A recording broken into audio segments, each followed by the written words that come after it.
You want to hear how it really happened? Picture this. You're driving on a warm Georgia afternoon, just minding your own business, maybe talking about what to have for dinner or the baby on the way. That was Alana and Marcus Brooks, nothing fancy, just an ordinary couple rolling through the edges of town. But let me tell you, nothing about that day stayed ordinary, not for long. It all flipped in the blink of an eye, the kind of moment you never see coming and never, ever forget. Here's how it started. They got pulled over for something so trivial, almost sounds like a joke failure to signal, of all things. But the joke stopped right there. The officer who walked up to their car, you could just feel it, that tension in the air, the way a room goes quiet before a storm. Folks nearby saw it, and later, everyone would see it again over and over, from every angle, thanks to those ever-present cell phones. You know how people say, if it wasn't on video, it didn't happen? Well, this did. Alana, visibly pregnant, sat there just trying to keep things calm. She wasn't loud. She wasn't rude. She just wanted to go home in one piece. But the officer, let's call him what he was, aggressive, impatient, looking for a reason demanded she get out of the car. Marcus tried to reason with him, but it's like talking to a wall sometimes. And then, out of nowhere, yelling. The kind that echoes in your ears long after. People started filming, you can hear their voices rising, and suddenly kicks her. Right in the stomach. She drops to the ground like a stone. Let that sink in. Pregnant. Kicked. In front of a crowd. For a split second, nobody moved. Bystanders gasped, some screamed, but that officer just stood there, stone-faced, unmoved. Marcus rushed out, practically diving to her side, cradling her, begging for help.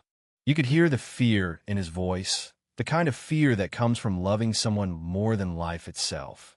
He screamed for an ambulance, but you know how slow help can feel when every second matters. The whole thing exploded online. You know how things go viral as one did, fast. The video got picked up by activists, lawyers, local leaders, even people who usually look the other way. There was outrage. There were protests. There were people in the street holding signs with Alana's name on them. But the craziest part? The officer wasn't even suspended at first.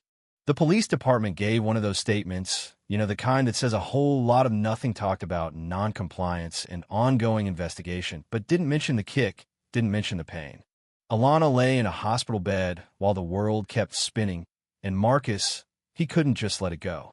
He wasn't about to watch the system sweep their pain under the rug, not this time. So he got to work. Not just grieving, not just raging, but building a case piece by piece. He saved every video, tracked down every witness, got the doctors to document every bruise, every threat to their unborn child.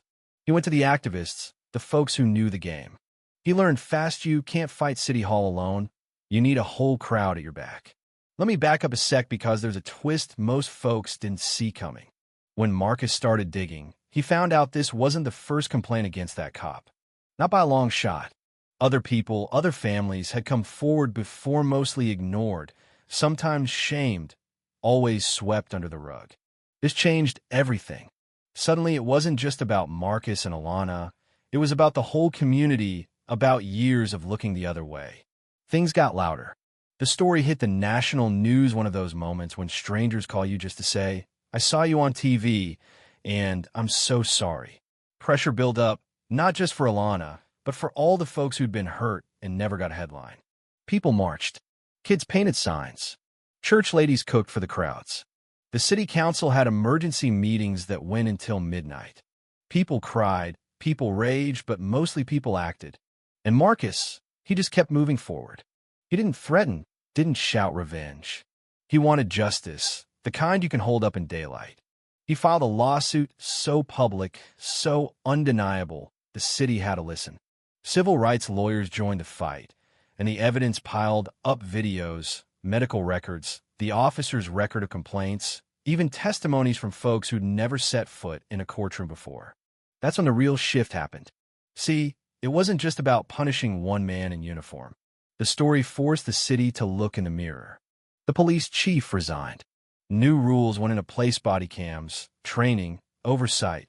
There were stumbles, sure, and plenty of people still try to downplay what happened. But Marcus turned his pain into pressure. He spoke at rallies, stood up at City Hall, and posted updates online, never letting folks forget Alana's name or what happened that afternoon on the side of Georgia Road. You want another surprise? One of the most vocal supporters turned out to be an old neighbor-retired cop, white as snow, who used to watch Marcus grow up. At a town hall, he stood up and said, "This isn't how we do things. Not in my city." It's funny how sometimes the unexpected voices carry the most weight. And maybe that's how you start to change things, one truth at a time. It took months of protests, meetings, and paperwork. But finally, the officer was charged, held accountable not just for what he did to Alana, but for all those years of looking the other way. He lost his badge. The department changed, a little at first, then more. Not perfect, but different. You know what sticks with me? The way Marcus looked holding Alana's hand after the trial.